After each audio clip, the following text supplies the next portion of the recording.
Mr. Bingley was good-looking and gentlemanlike. He had a pleasant countenance, and easy, unaffected manners.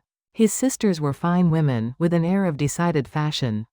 His brother-in-law, Mr. Hurst, merely looked the gentleman but his friend. Mr. Darcy soon drew the attention of the room by his fine, tall person, handsome features, noble mien.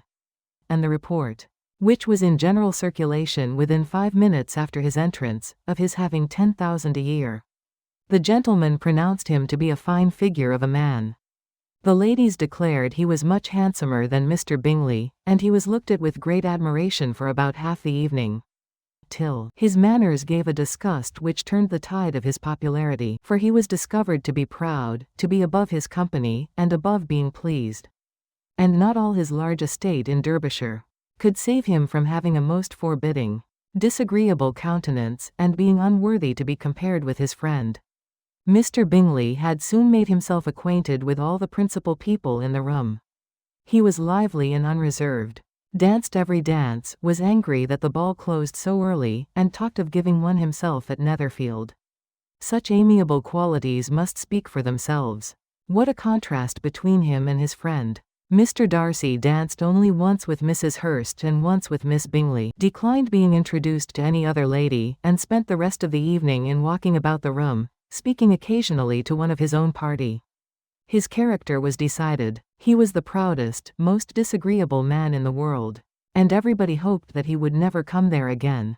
Amongst the most violent against him was Mrs. Bennet, whose dislike of his general behavior was sharpened into particular resentment by his having slighted one of her daughters. Elizabeth Bennet had been obliged, by the scarcity of gentlemen, to sit down for 2 dances. And during part of that time, Mr. Darcy had been standing near enough for her to overhear a conversation between him and Mr. Bingley, who came from the dance for a few minutes to press his friend to join it. "Come, Darcy," said he, "I must have you dance. I hate to see you standing about by yourself in this stupid manner. You had much better dance." "I certainly shall not. You know how I detest it, unless I am particularly acquainted with my partner. At such an assembly as this, it would be insupportable. Your sisters are engaged, and there is not another woman in the room whom it would not be a punishment to me to stand up with." "I would not be so fastidious as you are," cried Bingley, "for a kingdom. Upon my honor, I never met with so many pleasant girls in my life as I have this evening.